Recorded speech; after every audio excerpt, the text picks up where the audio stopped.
Good afternoon, ladies and gentlemen. Welcome to your last session of the day. We hope it's been a really great day of learning for you all. I know it has meant a lot to me. I've learned a lot. I've cried a lot. I have been way too emotional for today. I'm ready for bed, I think, but it's been a great day. So welcome to your last session for the day. You are in Partnerships 101, Conditions for Collective Impact and Success. And we have Will Hawkins with us today. And he is originally from Akron, Ohio, and he's a graduate of Eastern Michigan University, and he has 20 plus years of professional experience servicing youth and families through arenas such as education, mental health, substance abuse, prevention, and juvenile justice. And for the last 3 years, he has had the privilege of working as in part of a unique relationship partnership between CIS and Charlotte and the Mecklenburg County Sheriff's Office, where he has been able to support students and families from within the detention centers there in Charlotte. So we are so glad to have Will Hawkins with us here today, and we welcome you all. And we would love for you to turn on your cameras if you can, so we can see your beautiful faces as we wrap it up. But I'm going to turn it over to Will. All right. Thank you so much for that introduction, that great introduction, Heather. And so I'd like to, first of all, say thank you to everyone for coming out today. I know it's kind of a challenge at the end of a long day to, focus in and things of that nature. So I get it, but I certainly thank you all for attending. Secondly, I want to thank North Carolina CIS for allowing me this opportunity to just share a little bit of the expertise and some of the success stories that I've had in my role, particularly, talking about partnering and things of that nature. Also, I thank my wingmate again, Ms. Heather here. Thank you so much for your help and your support today and your guidance. And I think we were going to share, Heather, I made a resource page for everyone that we were going to give you all access to. And it just talks about some of the things that we're going to discuss in our session today, and just give you some tips and some resources and things of that nature. So I will put that in the chat box so that you all will have access to that link. Okay, good. Thank you. All right, so before I get started, I would like to encourage you guys. There's a couple of slides, and you'll see in the presentation that have a pencil in one of the corners, and that's sort of intentional because those are some things that I really want to hit on, some take homes or some takeaways that I really want you to have. So if you get a moment, maybe get something to write with, something to write on, and jot those things down. I would love for you to have those take homes with you. And lastly, before I get into the presentation, I'd just like to know who we have here. I saw someone said that they live in Akron. That's what I like to hear. So just if you get a second in the chat box or shout out, what city are you representing today? Where you from? What affiliate are you from?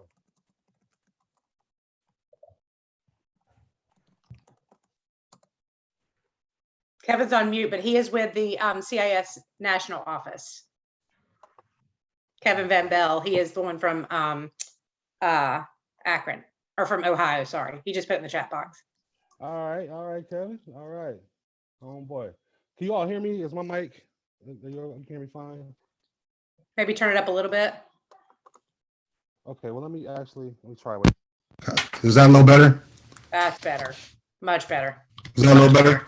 Okay, yes. Okay, so we'll go without the microphone or the earphone. Okay, my apologies. Okay, so I see we got my Charlotte people here. All right. High Point, Cleveland County, Robeson County. Okay. All right. Cool. Well, like I said, I welcome you all. And, I hope that this presentation is one part informational and 2 parts inspirational. I don't know if that adds up or not, but, there's certainly going to be some information, some practical things, and hopefully some things that, you'll be able to take away as well. We'll dig a little deeper on some things and that you'll be able to utilize and add to your own toolboxes. And again, inspirational. That's very intricate and vital to the work that we do. So just some things that you can take home, like I said, some success stories and some things that you can share, with your colleagues and again, hopefully implement into your own toolbox. Okay. All right. So what I'm going to do is I'm going to go ahead and present my slide. We'll get started here. Give me one moment, please. Will's pulling that up. I will tell you, we have a little bit of a technical glitch, of course, it's the end of the day. So you will not see his face on camera while he's presenting, but you will hear him. So that's positive that all that's working. But yeah, there's a little bit of technical glitch where you're not going to see him talking, but we roll with it. Yeah, rolling with it. 3:30. We're definitely going to roll with it. Okay. Come on here. Okay, are you all with me? Can you hear me? Yep, we're here. We can hear you. We can see it too. Okay, so here we go. Partnerships 101, conditions for collective impact and success. What I like to say is we find the need and we fill the need. That's our motto. That's our rally cry. So again, who am I? I'm Will Hawkins with Community Schools here in Charlotte, Mecklenburg. I'm the site coordinator for the Youthful Offender Program in association with the Mecklenburg County Sheriff's Office. And again, as Heather mentioned, I have 20 plus years of professional experience servicing youth and families through arenas such as education, mental health, substance abuse, prevention, and juvenile justice. So this position has kind of come full circle for me in a way, tying in a lot of my experience, my prior experience, particularly working as a juvenile probation officer and juvenile corrections officer. So I'm kind of, back in that setting right now. And again, I currently support students and families as part of a unique partnership between communities and schools, Charlotte Mecklenburg Schools, and the Mecklenburg County Sheriff's Office. So today's learning takeaways. These are some of the things that we're going to highlight and kind of look at. Examine the 5 components of the CIS National Partnership Strategy Framework. Identify ways to support our students and families in the 4 essential areas of life.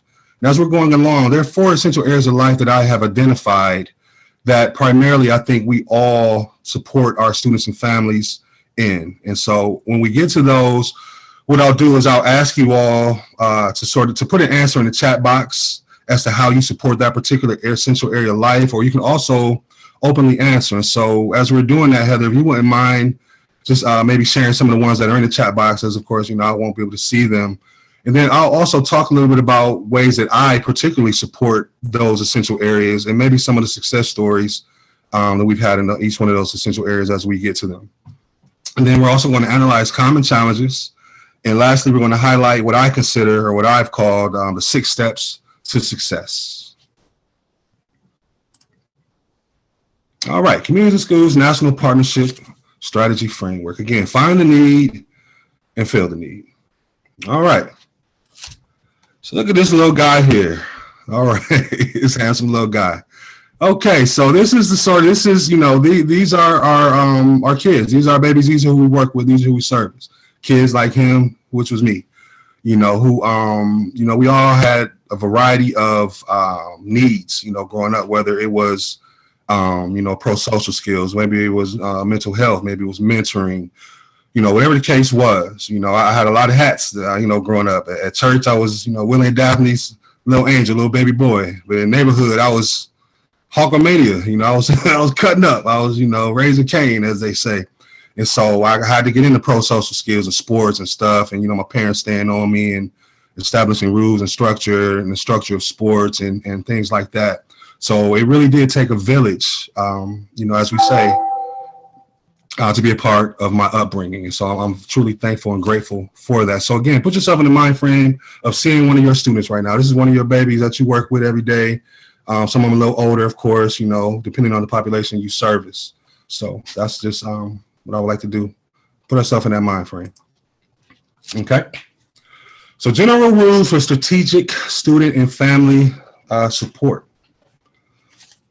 So these are some of the things that I kind of put together that I kind of call my blueprint in terms of how I strategically service our students and families. So the first thing I do is I ask myself, am I beginning with the end in mind? So that means, what is the outcome that I'm seeking?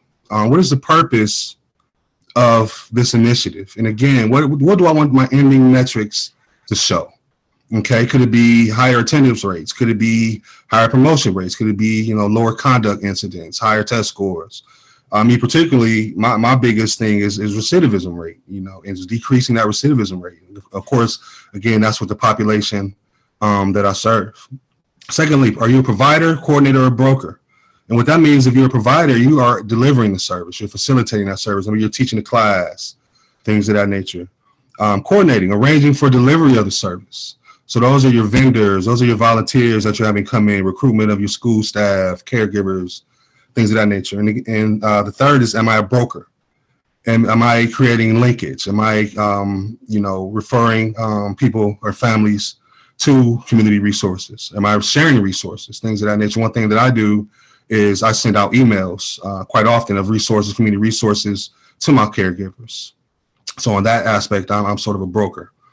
Third thing is this age and developmentally appropriate? So knowing your audience, who am I serving? Who am I servicing? Is it intellectual, social, and is it an emotional fit? So understanding your population. And the fourth thing is it culturally competent? I'm acknowledging, respecting, and appreciating different cultures. Okay, so different belief systems. So one thing that we do here in Charlotte, we have a DIA working group. Of course, we all know what DEI stands for, but we also added the A, which stands for access. That's something that unique that we've had it because we understand that everything we do is to help create access. And so that's one thing that we're focusing on and working on. And I'm proud to be a part of that working group, myself, a member of that working group with our affiliate, the DEIA working group. Okay, finding the need. So in the chat box, and again, you can also share out, maybe take a couple answers. Please share what you feel is the biggest current student or family need of your school or your school's community at this time. So let's take a couple of minutes and maybe have some people share out, if you don't mind. What do you think your school's current biggest need is?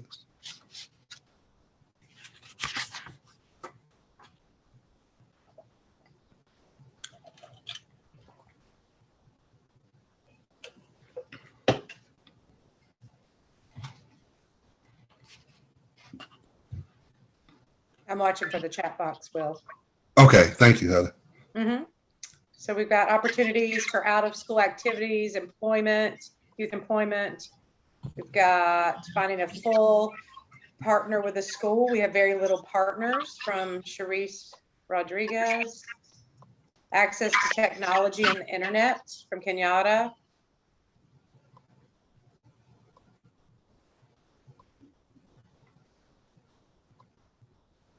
Okay. Mental health from Anna. Mental health services. Okay. Okay, and I think grief and loss support, bus drivers. I think Anna, did you mean mental health services, especially for the uninsured?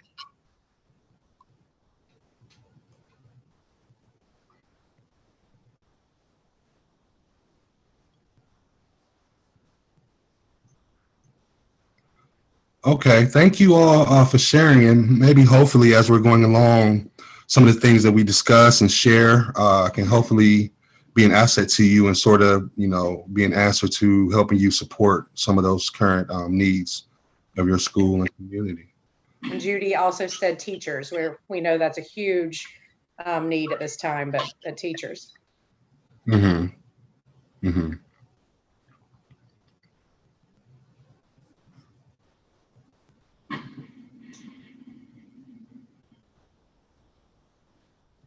Okay, so again, going forward, hopefully, some challenges and concerns that we have right now, we can sort of, hit on and maybe, again, collectively, through the process of the presentation, discuss and share and identify some ways that we may not have thought of previously to address some of those challenges. So again, I thank you all for sharing. Okay, so now we're going to go into the CIS National Strategic Framework. Okay, and there's 5 phases to this. And so phase 1 is identifying and matching needs. Okay, and so as you can see, I call this the golden gatekeeper. Okay, so typically when we hear the word gatekeeper, we think of someone or something that is denying access. Okay, but in this instance, I'm calling us the golden gatekeeper because what we're trying to do is increase or ensure access. Okay, so the golden gatekeeper. So it goes on to say CIS matches at-risk students with the specific resources they need to beat the odds and stay in school. Okay. So the three main components in phase one, as we can see here, that first one is that school support plan and those needs and that needs assessment. Okay. Those two are kind of like the blueprint or the roadmap to us attaining and accomplishing those measurable goals that we have set. Okay. And so specifically what it talks about is it, identifies those risk factors, those prioritized needs of the school, the overall goals for the academic year. And these are things that you'll more than likely or typically talk to your principal about in that initial principals meeting. When school first starts, those goals are identified, those risk factors are identified. You'll get an understanding of who the support team members are. You'll get an opportunity to prepare for progress monitoring throughout the year and things of that nature. You'll also be able to identify what are our current and previous partners. Okay, there's opportunities to look at those things as well. And so again, that's kind of like our beacon, though that school support plan and that school needs assessment. So we certainly want to be aware of those. We certainly want to add input, in the process of completing those, because that's going to be, like I said, our blueprint to addressing those specific needs. Okay. So again, what is my specific need? Again, understanding, right? Like I said, what's in that needs assessment and what's in those school support plans, what has been highlighted, what has been discussed. Is it promotion rates? Is it retention rates? Is it, basic needs of our kids, dropout rates, okay? And so again, with me, it's, recidivism rate. We take a hard look at that because, the population that we serve. So again, understanding what is my role, am I a provider, am I a coordinator, am I a broker with each one of my initiatives, okay? All right. So now that my need has been identified, now what? And so this is, again, going more so around collaboration and brokerage, okay? So the first thing we certainly have to do and want to do is get our school's approval before proceeding with contacting and contracting with potential partners. And again, we have to do that because, we like to say we are visitors at our sites. So we align with the leadership of the school, okay? And so unfortunately, at times there might be pushback from lead administration. There might be discussion around, well, I don't feel that is a prioritized need right now. This might not be a current need right now. Or also, there might be a partnership that's already established that we just might not be aware of, okay? So we certainly want to have that discussion, again, with that initial principals meeting with our leadership staff and getting an understanding of the needs before we proceed with contacting potential partners. Identify your partner to support the need, okay? And so that's your due diligence, okay? You want to make sure that their mission and their values align with CIS's, okay? Contact provider and begin a formal vetting process. And again, that's part of the same thing, like general outreach. I like to call it courting. Okay, we all remember that word, courting, back in the day. So you're courting and you're trying to get a feel again for their mission, their alignment. Is this a good fit? Okay. New partner introduction, a potential partner to affiliate leadership to begin formal vetting processes and formalization of the partnership. Okay. One thing that we do here at our affiliate here in Charlotte is we have a partnership registration form that we utilize. Okay.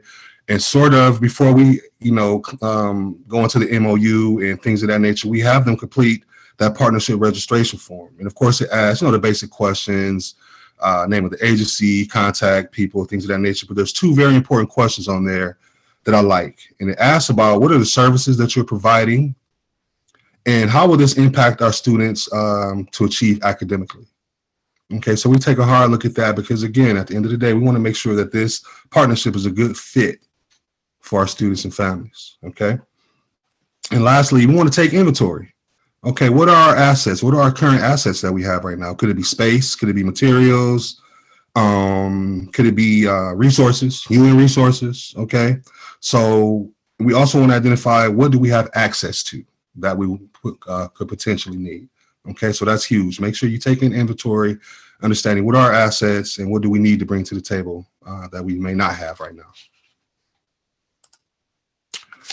Okay, So you heard me mention earlier about the four essential areas of life. So this is one of them. The first one I identified is safety. Okay. So what we're going to do is I'm going to ask you guys again in the chat box, or if you'd like to share out, what are some ways or one way that you are addressing this essential area of need for your students and families? Okay. So you see at the bottom some examples: school safety, community safety, healthy relationships, risk and protective factors, outreach services. So what are you doing, or what have you done, or what could you potentially do to address this need? And so at the end, I'll sort of, highlight some of the things that I do, particularly in my role, some of the things that I've done, and some of the initiatives that I'm attempting to introduce. So we can take a couple moments to do that.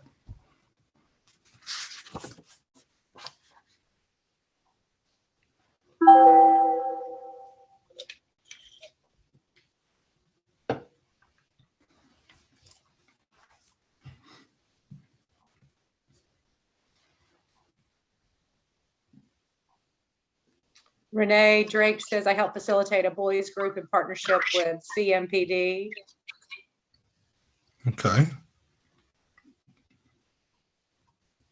Andrew Ladd, making sure that the partner individuals that I'm seeking to bring into the school has clearance to the district for background checks and et cetera. That is so important. Thank you, Andrew. We always want to make sure anyone we're bringing in has a cleared background check.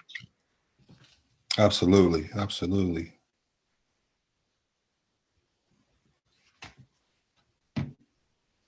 Survey students and staff about safety, feelings of belonging, and et cetera, from Anna Kennington.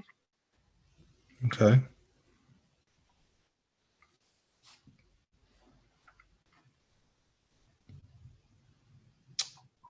And I'm going to butcher your name. I apologize. Persia Massini, that I am trauma informed. Miss Persia. Persia, thank you. Catherine Niebauer from High Point says training and communication protocol for interns that they work with there. Okay.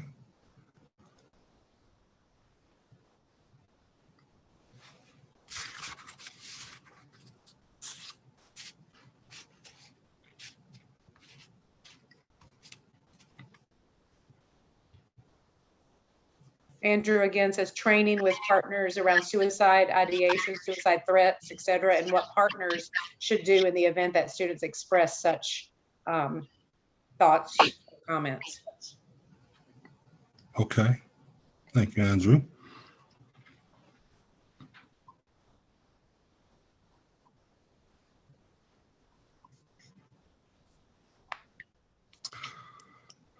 Okay, and so I thank you all for sharing out.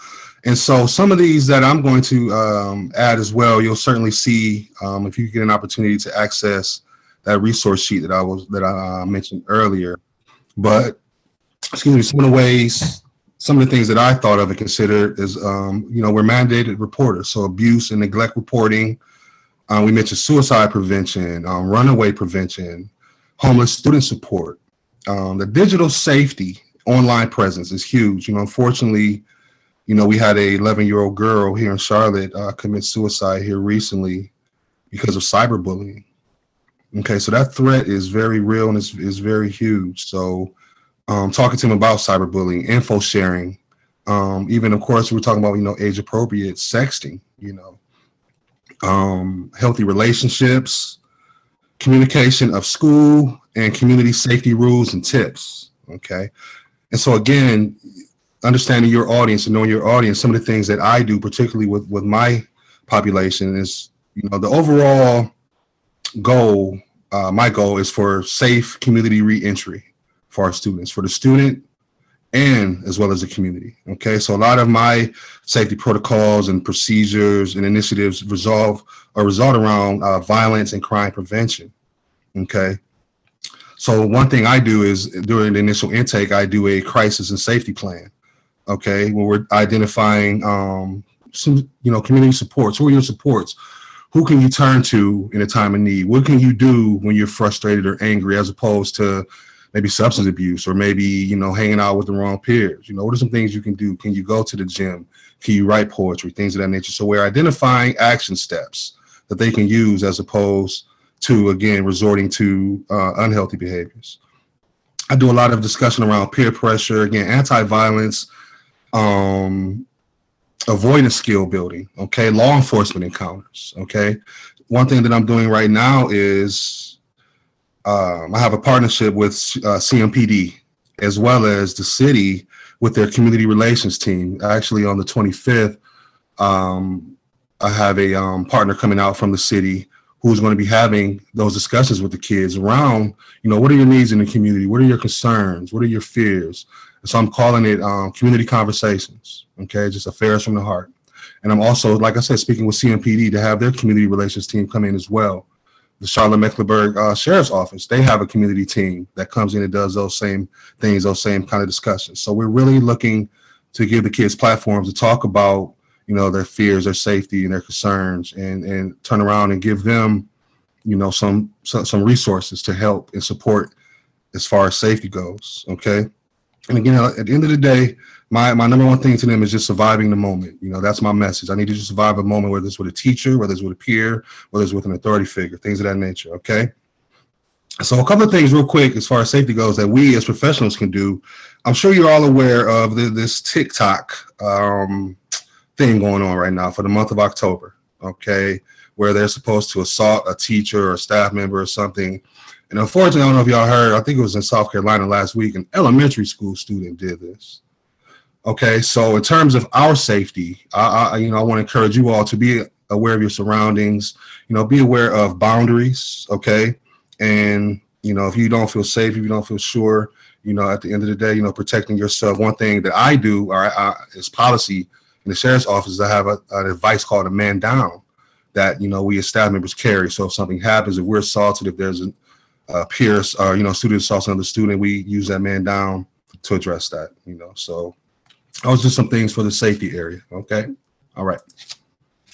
So phase 2, determine the alignment and rank the partner. I call this ally alignment. Okay, so looking at our previous and our current partner. So if it's a previous partner, we want to understand, why are they no longer a partner? Why are they a previous partner? Okay, what happened? Was the initiative successful? Was it a one-time thing and we all kind of agreed to move on, or did something happen to disrupt that partnership?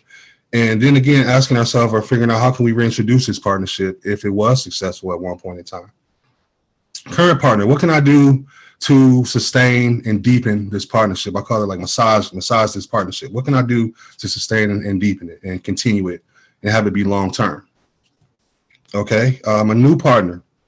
So again, going back to understanding mission alignment, okay, value alignment, and again, that partnership registration form that I highlighted earlier. That's one thing, again, that is really vital and important for us in terms of our new partner process and beginning that process. Vetting process is, again, that courting, just getting understanding of personally who they are. Is this suitable? Again, knowing my audience. Is this going to, and we're talking about growth. This is going to be a growth opportunity for my audience, for my students, for my families. Is it mutually beneficial? Is it going to be mutually beneficial? Is it a win-win situation? And again, how do we sustain and make it long-term? And real quick, if I can go back to current partners. So again, we partner with Charlotte-Mecklenburg Schools. And so when I initially came into this role, we had a great working relationship, with the counselors and the social workers. But I was having a challenge in getting, return correspondence, emails, phone calls. So what I did was I created an introduction sheet that introduced me, and it gave, the history of the program, the role, and it talked a little bit about what I do specifically. And so I actually literally called up pretty much all the high schools, and I set up appointments to go out and meet with the lead, leadership of the school during school meetings. And so I introduced myself, reintroduced the reentry program, and from that point on, reconnecting and reestablish those relationships. And I've had great success in, continuing to be able to collaborate with the schools. So that was one thing that I did, that took the initiative, and it worked out very well. Okay, so our second essential area of life is health. So again, please share an example of how you may address this essential area. So maybe medical, nutrition, physical fitness, mental health, substance abuse, disabled and exceptional child. So if you wouldn't mind taking a couple minutes, maybe we can highlight a couple of those things that you do, can do, or have tried.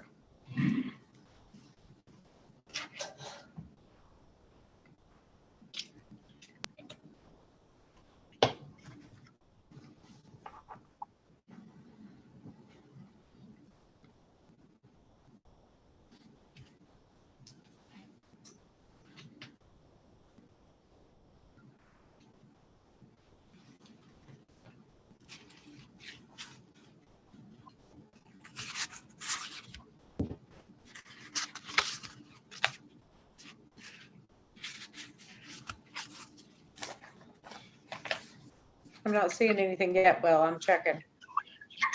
Okay, thank you, Heather. Mm-hmm. Excuse me. So what are you? Anna says providing small group workshops to address various mental health um, and essay topics. Okay, Make sure every student that needs food gets a weekly food bag, and that students arriving late get breakfast from Penn. okay, good.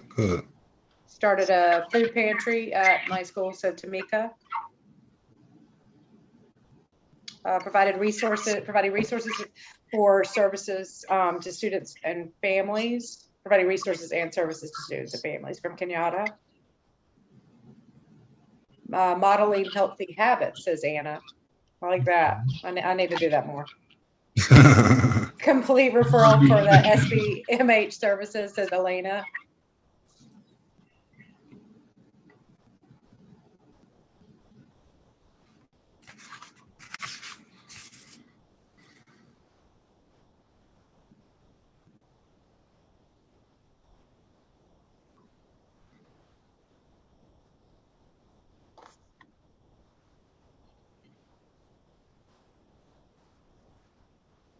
Ask about the last time they visited the doctor to have an annual checkup, said Sharice. Okay, thank you, Sharice.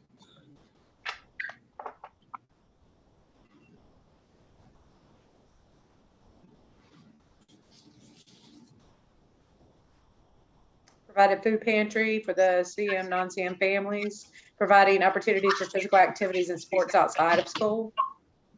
That was from Anna, and then from Sherry.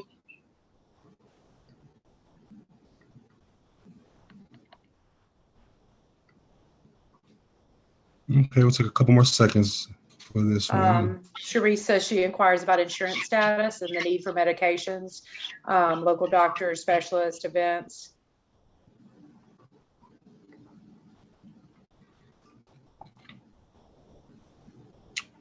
Okay, good. And those are all great examples. I think, of course, the obvious, those basic needs and, food, clothing, housing, medical, emotional support, mental health support. One thing, also immigration and newcomer support, as well.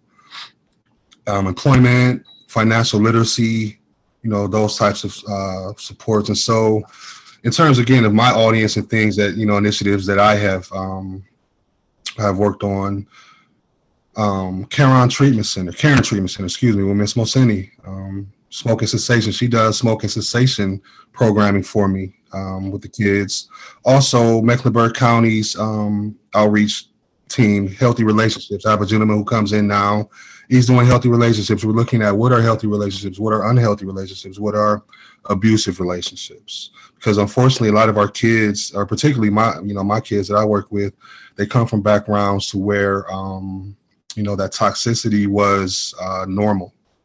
They saw abuse, they witnessed abuse, and so they've normalized that. So having those discussions on, reversing those thought processes is huge. And so I certainly appreciate, that opportunity to have that partner come in and have those healthy relationship workshops and discussions.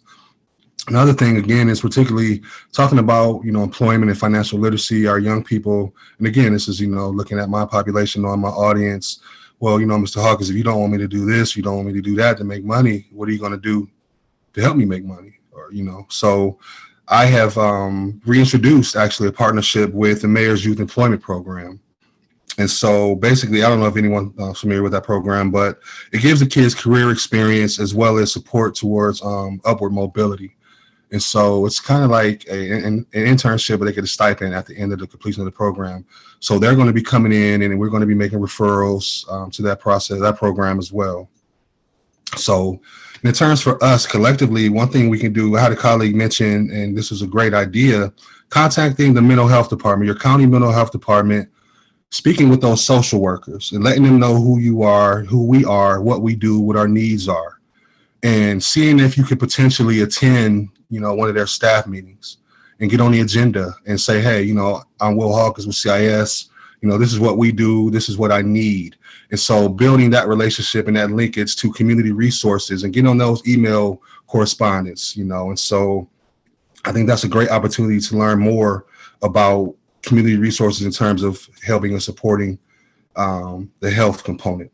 And again, some other things we can do, as professionals every day, maybe, our water, drinking water. I'm bad with drinking water. I don't drink enough water. So that's one thing I need to get better at. Drinking water every day, healthier eating habits, getting moving, just even if it's a walk around the block, walk down the street, things of that nature, making sure we get our rest at night. I'm bad with that as well. You can't give your best if you're not your best. So working on those types of things. And of course, that work-life balance. Sometimes we take this, this stuff home with us, but you have to have that balance, okay? It's something that I like to call intermittent disconnection.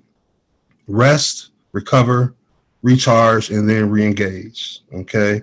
So, and even throughout the day, one thing I definitely do is I get out the building every day, even if it's just to go to my car, listen to music, if it's to meditate, if it's to pray, if it's to have silent lunch, okay? Just make yourself unavailable for a period of time, throughout the day, just to, like I said, to rest, recover, recharge, and re-engage, okay?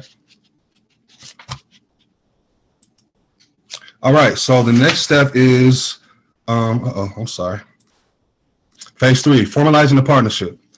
So it says partnering begins at the local affiliate leadership level and is managed by site coordinators at the school level. Okay, so that MOU, that memorandum of understanding. So basically, what that is that's that written understanding of the partnership. That's the formalized explanation of the responsibilities of the partnership. Okay, informal, that I call it's like that handshake agreement. Okay, and so basically, what that is you're meeting with a representative of that agency or that volunteer or that shareholder, whoever that person may be.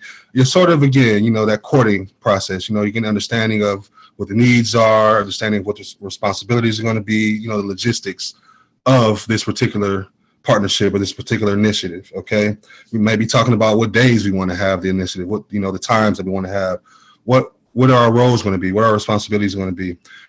And definitely another important part of that is creating that plan B, that backup plan. Well, what if you're out sick that day, or what if you call off, or what if something happens? That's something we're going to hit on, in a couple more slides down the road. But certainly having that backup plan. And again, what are our desired outcomes? What is that measurable outcome that we're seeking? Okay. And also a part of that informal vetting process is, again, like I said, just getting to know that person, personality styles, working styles, and just getting understanding of, is this a good fit? We want to ensure that this is going to be a good fit for our students and families, okay? Okay, so the third essential area of life is academics. So again, if you wouldn't mind, please sharing an example of how you may address this essential area of life need. So again, we have attendance, engagement, learning and language barriers, learning strategies, advocacy, okay? So we could take a couple of minutes and briefly highlight some of the things that you have worked on or are working on or want to consider.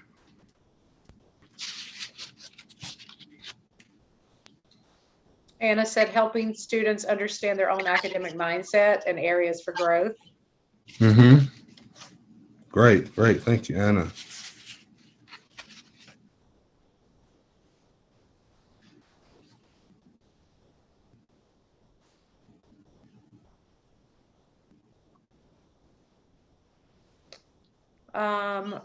Ayana said identifying passion to assist with college and career readiness. Cherie said tutoring with school teachers and tutor.com through the local library for free. Celebrating small wins. Kenyatta said early college and career exposure. Penn said I have a virtual pen pal program with my third grade and high school students that work on their writing skills together. I like that. That's cool. Mm-hmm.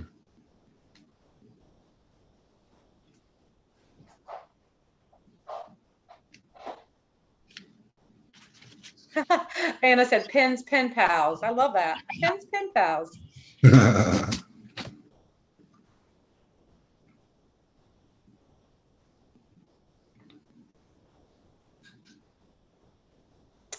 Cherie said field trips to local business to connect potential careers. Mm-hmm. Andrew said, understanding students' academic strengths, deficits, and any attendance issues so that you may advocate for and connect resources that will benefit them.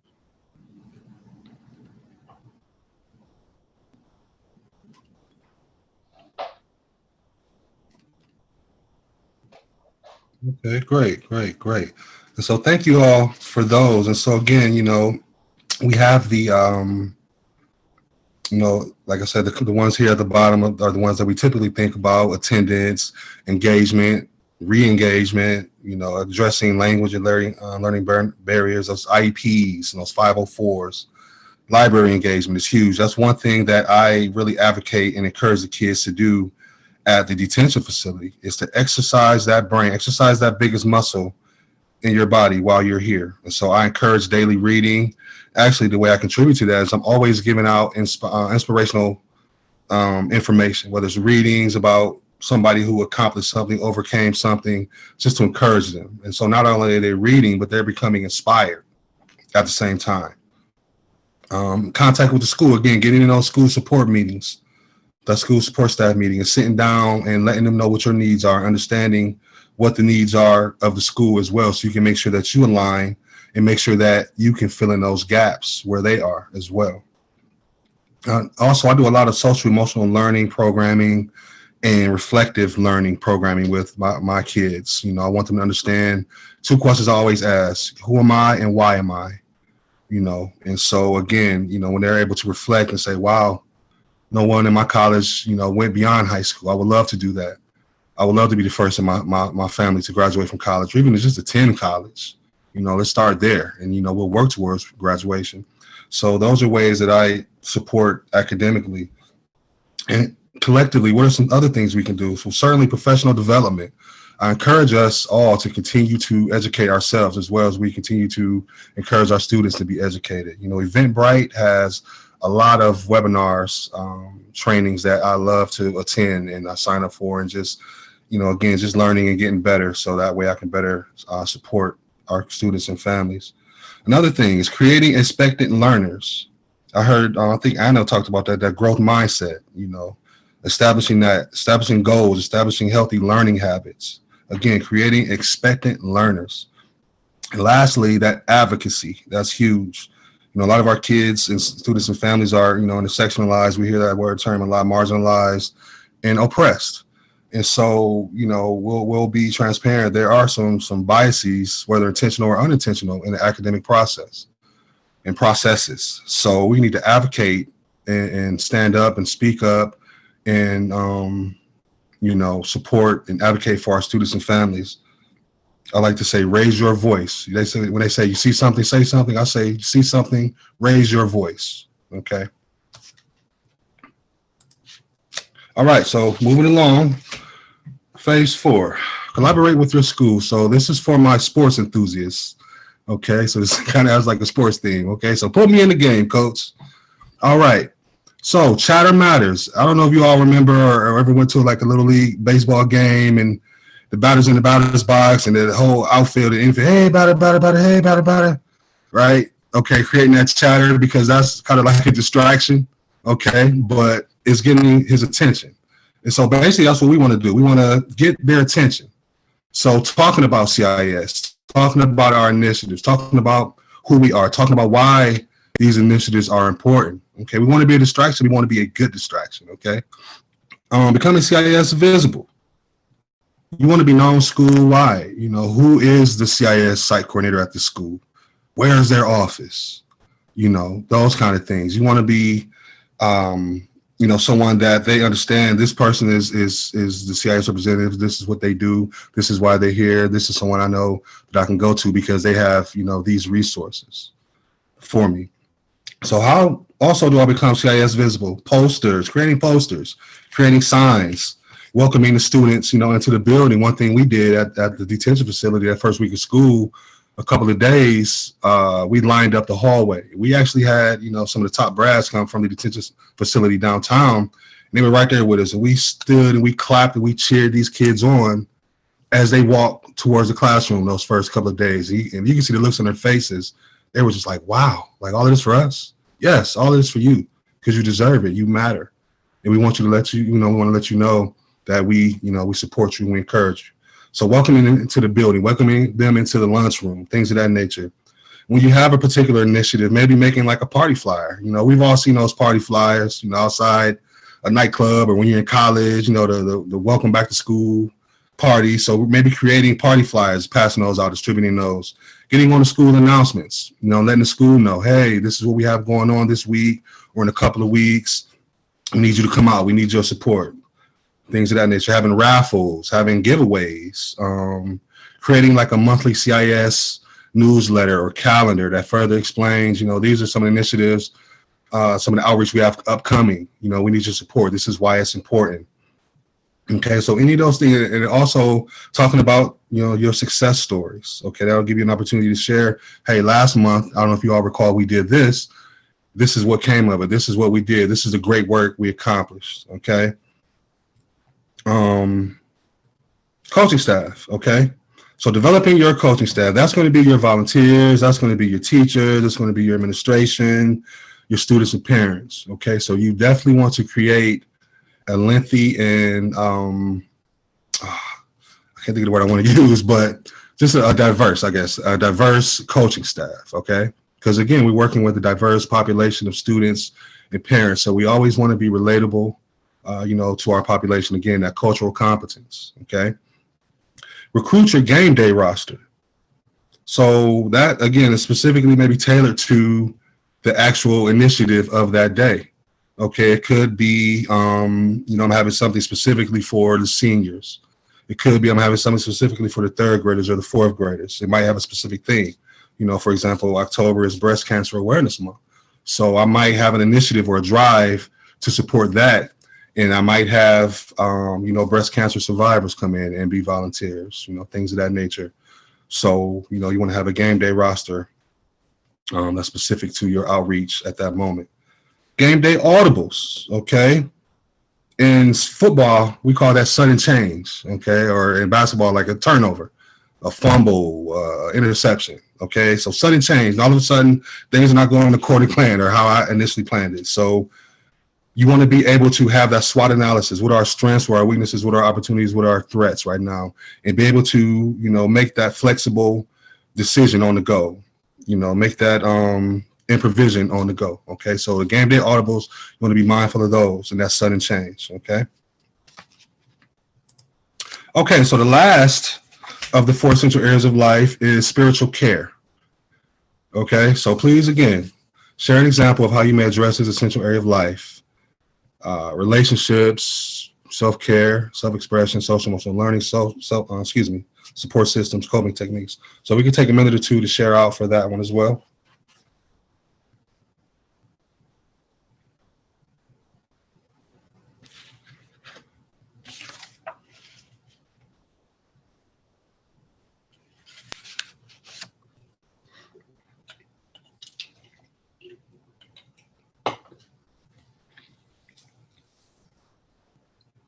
And real quick, if I can, I would just like to add one thing I was just thinking about, going back to when I was talking about being CIS visible.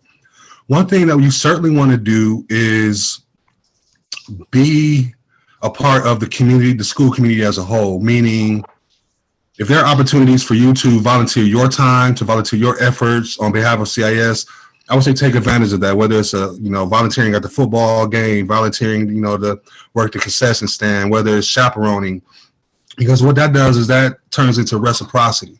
So at that point in time to where, hey, I need my team, I need my volunteers. Oh, I remember when Mr. Hawkins helped out. He was, at this fundraising event, yada, yada, yada. I certainly want to, return that to him. So that's one thing you certainly want to do if you have the opportunity is, again, being a part of that whole school community is volunteering your efforts to other initiatives and causes throughout the school and community as well.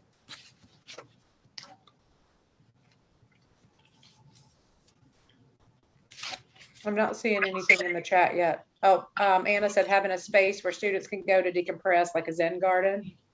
Okay. SEL activities and anger management, said Renee. Offer yoga class and sacred circle healing groups around the community, said Alicia. Okay.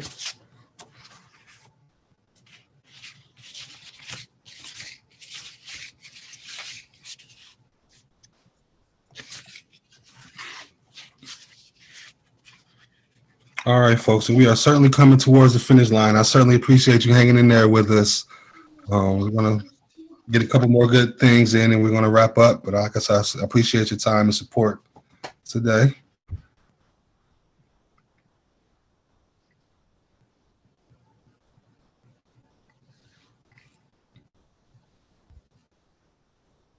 Kenyatta said acknowledgement of beliefs and traditions. Mm-hmm.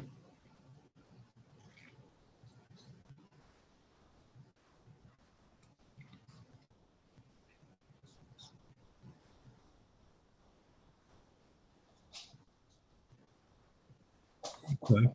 And so I thank you all for sharing out with those answers as well.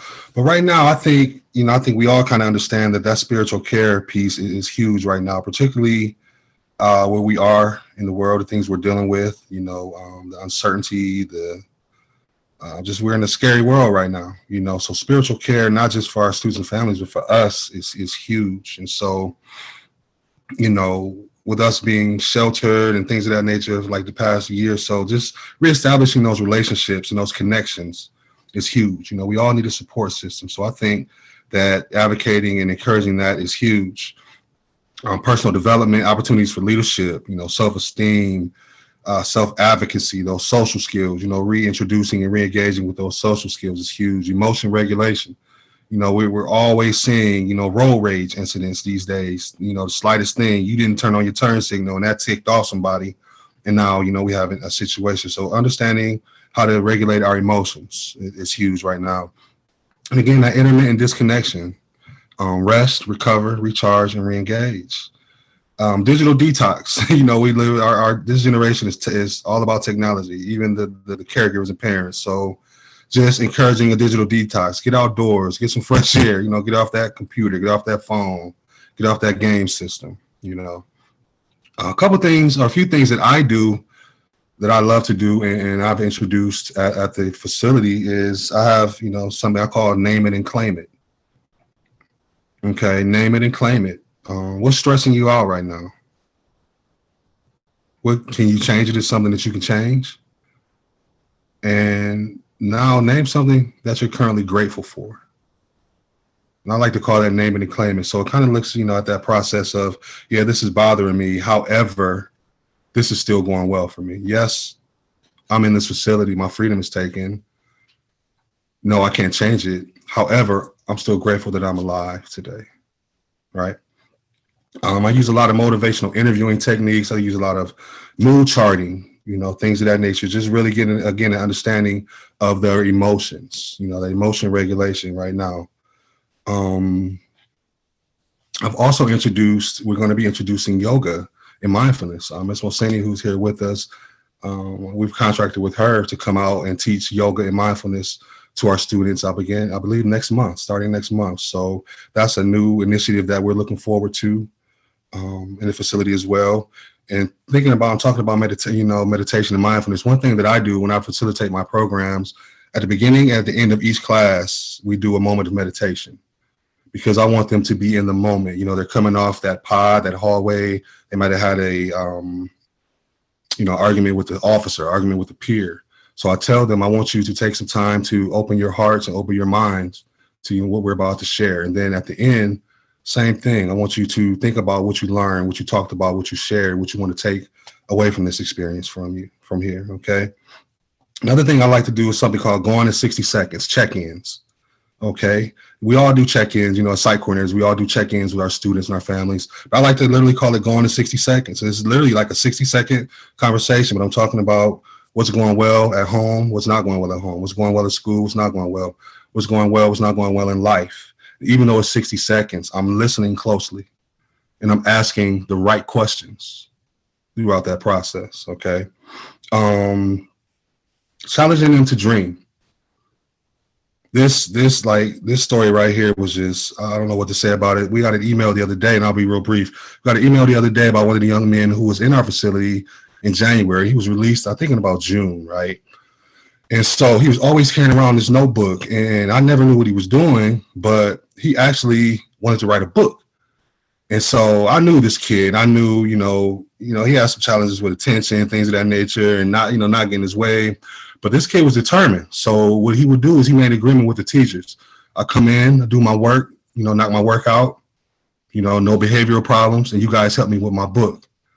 And so he was adamant about writing this book. He was very intentional and purposeful about writing this book. So long story short, we got an email on Wednesday that this young man not only wrote this book, but it was published. And as of Wednesday, it is available on Amazon. Wow. So yes, when you challenge them to dream and you ask them, well, what's possible? That's the question I love to ask. What's possible? You have success stories like this, right? Just amazing, amazing. So again, spiritual care is all about relationships, connectedness, establishing trusting relationships. And how do you do that? By being attentive, being consistent. And one thing that our very own Chris Capel has introduced recently is being vulnerable. Allowing yourself to be vulnerable to our students, allowing yourself to be vulnerable to our families, and letting them see that we are human as well. We cry, we laugh, we worry, we're afraid, we're unsure, just like you. But at the end of the day, we're grateful. We're still grateful in spite of. We're still hopeful in spite of. We're still resilient. Okay. I like to say we're built tough. Okay. So yeah, allowing yourself to be vulnerable is a huge component in that spiritual care part. Okay, so the last phase is evaluation and results. Okay, evaluating our results. I like to call it reflect, celebrate, congratulate, and emulate. Okay, and so this is pretty cut and dry. Outcome effectiveness. Did we reach our benchmarks? Did we reach our goals? Did we reach our measurable goal? Okay, the end of the year SWOT or the end of the initiative SWOT. Were we successful? If so, why? If we were not, why? Okay, what were the strengths, weaknesses, opportunities, and threats? And so again, if we were successful, reflect, celebrate, congratulate, and emulate. Toot your own horn. Celebrate that success. I like to say, yeah, we did that. That's what I tell the kids. Yeah, we did that, right? Yeah, we did. Okay, so you want to celebrate that success. One thing we do here in Charlotte is when we have our monthly 1CIS meetings, we congratulate and we shout out our success stories. We talk about the successful initiatives and we talk about some achievements of our staff. And so we really encourage one another and pat each other on the back, and we toot our own horn. We celebrate our successes. And so some of the ways you can do that in the school is, again, getting on those school announcements, getting on the school, maybe social media page, Facebook, Twitter, things like that. Maybe even your local media, the radio station, the newspaper. And of course, sharing with your leadership, your affiliate leadership, your immediate supervisor, things of that nature, because all that does is, again, translate and it resonates throughout the agency, the affiliate, and it encourages everybody to continue to hope and dream and work hard. Okay. Recognize and reward your team of all-stars. That is huge. Thank you goes a long way. Okay. Thank you. Literally, thank you goes a long way. There's other things you can do. Certificates, of course, the usual certificates, gift cards, extra food, snacks, things like that. Maybe even with the students identifying a VIP or MVP student of the initiative or of the month, or that volunteer of the month. Maybe a voucher to go out to lunch or, breakfast or meal or something like that. Also, those follow-up phone calls, not just, when I'm recruiting or, doing outreach, just, hey, how have you been? How you doing? Happy work anniversary, things of that nature. Just going out of your way, holiday cards, just going out of your way to really show to them and demonstrate that you appreciate their support and their time. Okay. So we're coming again. We're coming to the home stretch. All right. So common challenge is something I like to call future shock. Okay. So there are 4 here, as we can see. And so, as we know, with anything, there are always going to be some bumps in the roads, and so we want to kind of look at what some of those bumps in the roads could potentially be. That human component. So again, this is the importance of that pre-vetting process, understanding the person that I'm working with. What is their work ethic like? Are they someone who might be power hungry? Will our personalities clash? Inability to compromise. Are they someone who is attention starved and wants all the credit? I did this, I did all that. So those are some things that can become barriers, to your initiative and to your partnership. That life happens component, sickness, family emergency, car trouble, last minute changes, things of that nature. That person might actually transition from the agency. And so now the agency is introducing a new representative, something along those lines. So that's something you want to be aware of and think about. The in-house component, again, I talked earlier about potential for pushback. Maybe school leadership might not necessarily feel that this is a prioritized need right now. That can happen. Minimal support from school staff, minimal support from the students.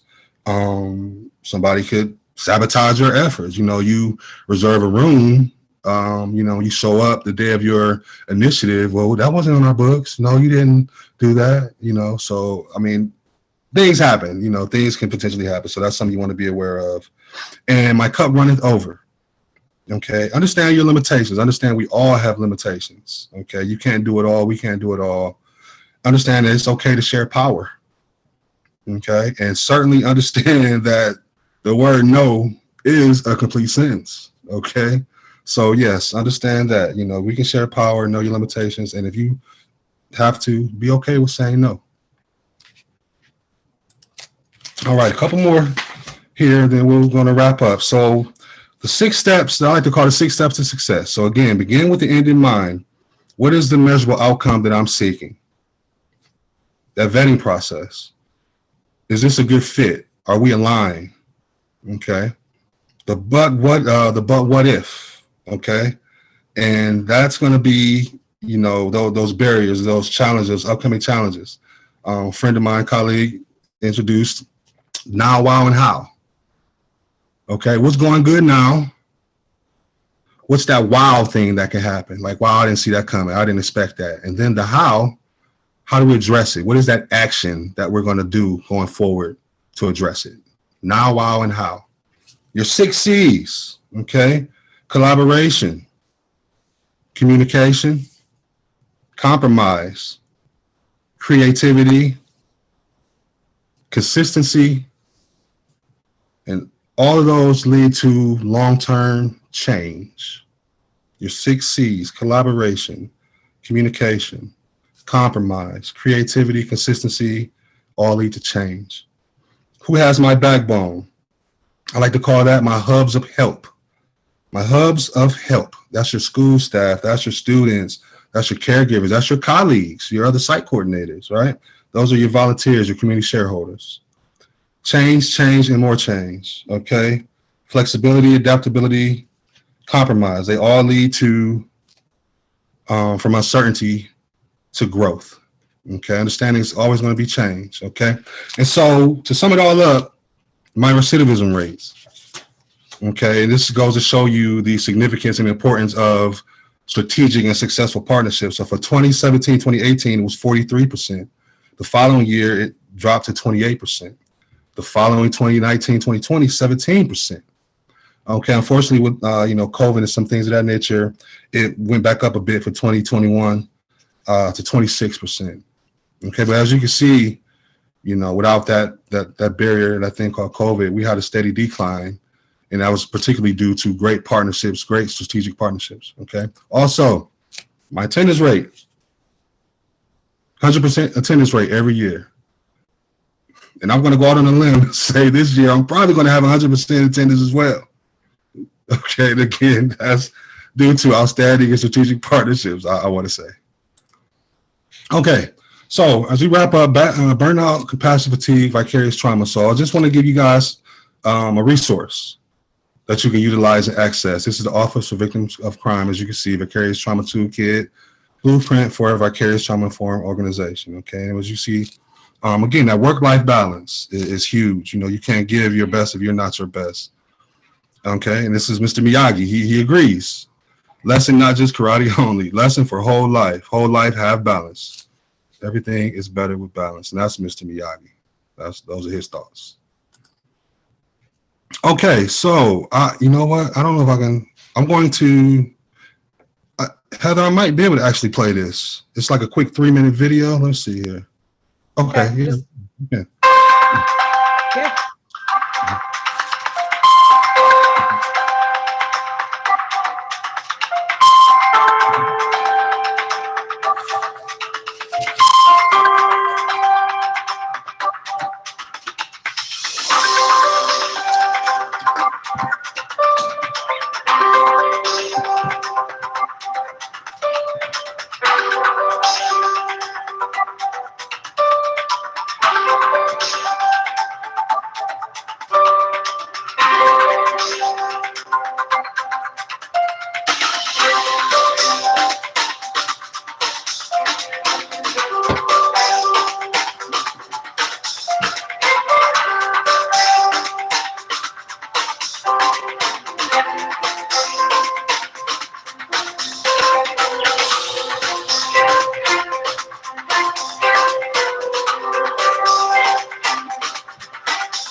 So that kind of summed up pretty much everything, that we discussed, we highlighted today. So as we prepare to depart, going forward, this is your homework assignment, folks. Particularly our site coordinators. Identify additional ways, and again, whether you're providing, coordinating, or brokering, ways that you will support our students and families in each of the following most essential areas of life: safety, health, academic, spiritual care. Okay, so as you go forward, identify additional ways, or a way. Hopefully we identify some today that you can incorporate and use. Okay. So when it comes to partnership, remembering, be deliberate about nurturing the relationship as much as you are about investing in the partnership. Okay, it's always better together, I like to say. Be deliberate about nurturing the relationship as much as you are about investing in the partnership. And so in closing, one thing, again, I love to highlight us here in Charlotte at the CIS, our CIS Charlotte affiliate. One great thing that we do, this is orchestrated by our very own Mr. Andrew Ladd, who's the Vice President of Planning and Agency Partnerships. He and his team, we have what we call a partnership showcase. Okay, and so that is an opportunity for us to identify a potential community partner. And of course, we do our due diligence with the vetting processes. And like I said, the registration form and getting understanding of who they are and what services they provide. And then we offer them a platform to come and be in front of us at maybe one of our CIS meetings, like I said, that we have monthly, and allow them to share, what are their resources, what are their services. And again, how will what we offer opportunities for growth for your children and your families, okay? And so again, we want to be mindful because our children and families, they're fragile, and so we have to be careful again of who we, I'm sorry, timer going off here. We have to be careful of, who we put in front of them because they entrust us to have their best interests at heart. So we love the opportunity to have those partnership showcases and allow, our community shareholders, volunteers, stakeholders to come and be a part of what I like to call the movement, that we have at CIS Charlotte. Okay. So in closing, the goal of strategic partnerships is to build stronger, broader, and deeper alliances. Stronger, broader, and deeper alliances that promote empowerment and transformation for our students and families. Okay, we do that by making sure we're all speaking the same language, making sure that us as site coordinators, that we're intentional and purposeful, in what we do, and make sure that we're, again, asking the right questions and then listening closely. And again, we're imagining and identifying what's possible. What is possible, okay? And lastly, we're not just filling in the gaps. We are standing in the gaps, as I like to say, okay? So my going off here lets me know that we need to be done. So as we go forward, as we find their need and feel their need, again, touch their heart, encourage their mind, inspire their soul, and make a difference, okay? All right. Thank you all very much for literally taking right down to the wire, right? But thank you so much for being on Will Hawkins, Youth Offender Program Manager of the Mecklenburg County Sheriff's Office.